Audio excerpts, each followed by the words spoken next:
Okay, thank you for coming. Welcome everyone to our press conference for our UEFA Champions League game against Galatasaray tomorrow evening. We have Erik Ten Hag and Bruno Fernandes. Please identify who your question is for.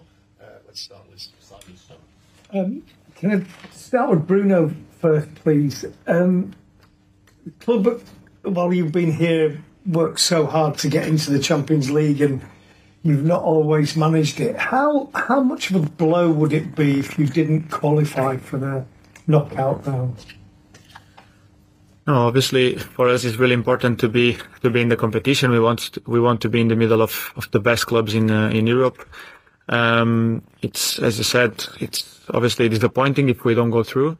But I'm not thinking on that at the moment. I'm just focused on the game against Galatasaray, because the only way we can go through is winning against Galatasaray and going to the last game with a chance to go through. So our focus at the moment is on winning this game, knowing that we play against such good opponent away from home, where the atmosphere will be intense. But I think everyone, as a kid, you enjoy and you want to be in this kind of stages, big stadiums, big atmosphere. So you just have to enjoy the challenge. And Erik, can I just ask you, from the team that lost against Galatasaray at home, do you think you've improved since then? Yeah, I think so, yeah. But probably it will be the same for Galatasaray. But I think we improved. So it's a good progress. And you see we are stepping up. We are more stable. We are winning games. So definitely there's a big difference from the first moment we played them. Lauren. Erik, is Rasmus and Anthony both fit to start the game against Galatasaray if needed? They are in the squad. And just on Cobby, played so well at Goodison. That was a bit of a hostile atmosphere, but Galatasaray will be another level. Do you have any, concerns about starting him in such a game of importance with such a fierce atmosphere? No, we don't have fear. And if players are good enough, then they are old enough. Could I just ask one for Bruno, possibly? You gave Marcus the ball for the penalty. I just wondered, was that something in your mind before the game, or was that just in the moment? No, it was in the moment. As I talked about this already, I thought that Marcus needed his first goal. He's such an important player for us that he hasn't scored in the Premier League this season yet. Last season he was our top scorer, so we know that he's important for us. He's someone that can score a lot of goals. And I think strikers, wingers, sometimes it's about getting this first goal, and after that they're gonna get they straight on that to score more and more goals. And we need our strikers, our wingers, to be in the positions to score goals and to have the confidence to score them. Yeah. Hi, Erik, the results away from home in Europe haven't obviously been great this season. What gives you the belief that the team can go there tomorrow in what's, as you say, a hostile atmosphere and get the win you need? Because it's a must-win game, of course. Yeah, you can always find. So last year we couldn't win away from home. That was an issue. Now we can't win at home.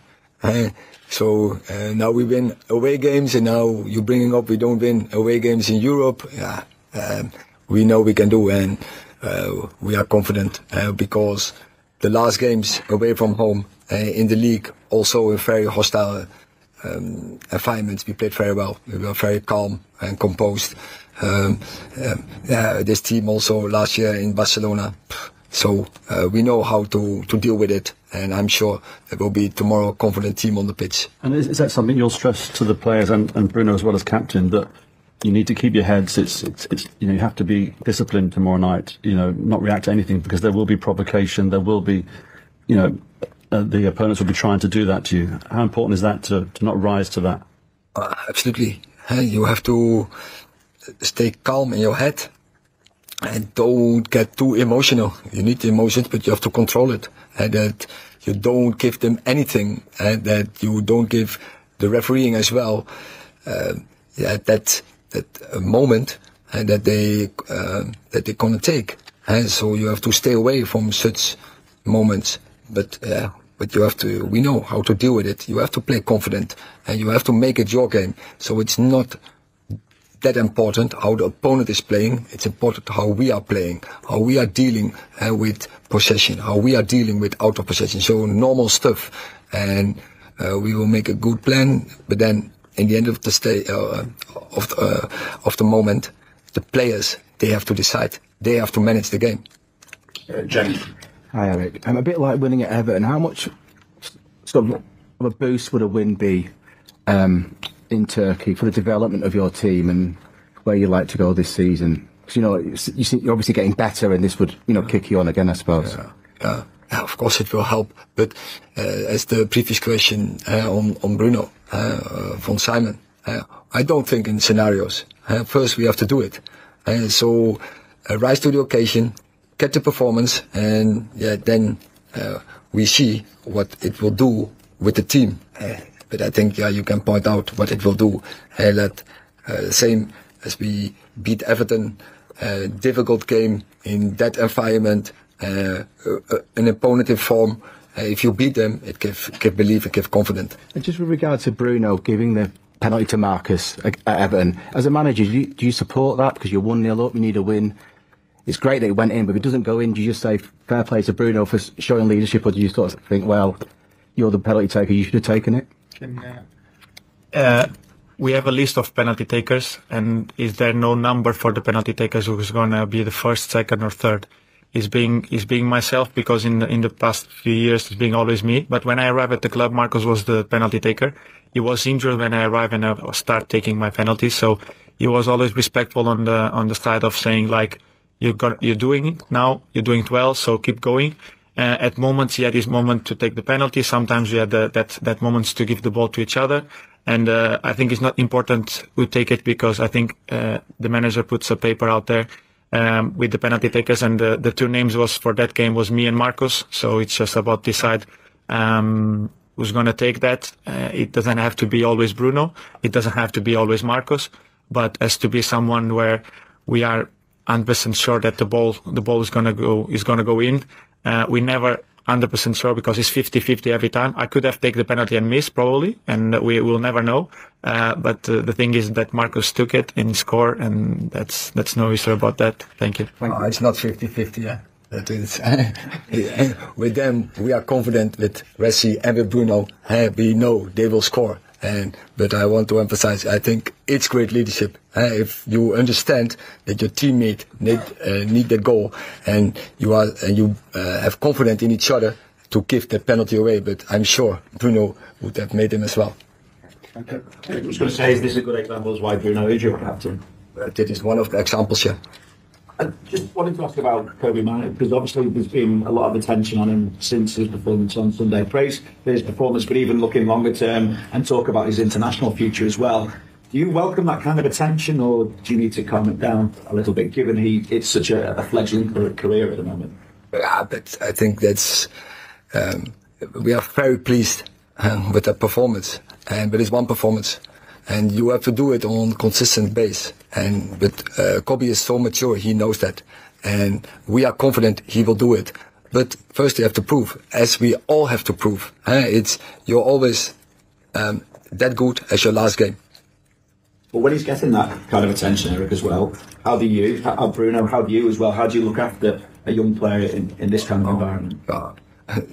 Enjoy it first, but keep the focus on the game, so don't get distracted from it, that your focus is going to things were so next to football, not into football. It's about the game, so you have to focus on your game, on your performance, and get the right levels in.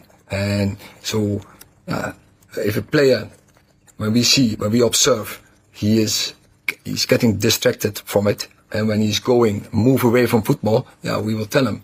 But till that point, we don't do. And I see in training the levels, so I'm not concerned in this moment that Kobe gets distracted from it. Erik, I just want to ask you, with Marcus out for tomorrow's game, with an opening at right wing, Plestra's been doing really well off the bench. How do you see his development so far, and maybe transcending into being a starter eventually? For Pelle also has to make now a step from bench player coming in, often have a very good impact to start 11 player. And we will see how quick the process will go. I think, sorry, can I just quickly respond to Bruno? Bruno, obviously, I mean, it was great leadership to give the penalty for Marcus at the weekend. Is it frustrating for you when outsiders sometimes critique your captaincy style when it's clear on the pitch that you're always giving everything to the team? No, obviously you don't like it. You don't like to be criticized. That I think everyone is the same.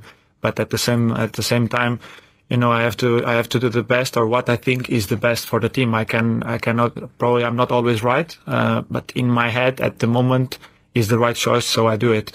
So I think it's quite normal when you play for Man United that you're going to be criticized, even if you do well or bad, if you do the right thing or the wrong thing.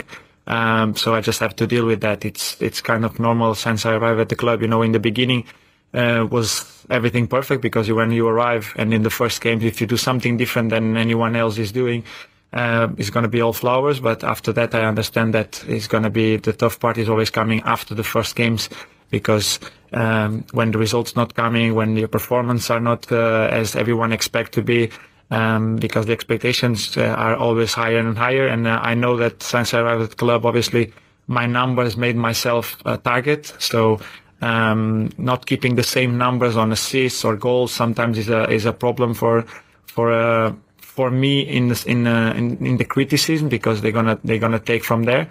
Now is the captaincy, but you know, it's gonna be always something. But my focus is on the team, on the staff, on everyone that works here with me day by day. I think they're pretty happy with me. The way I am, it's the same since I arrived at the club. It's not changed by being the captain. I don't think he has to change.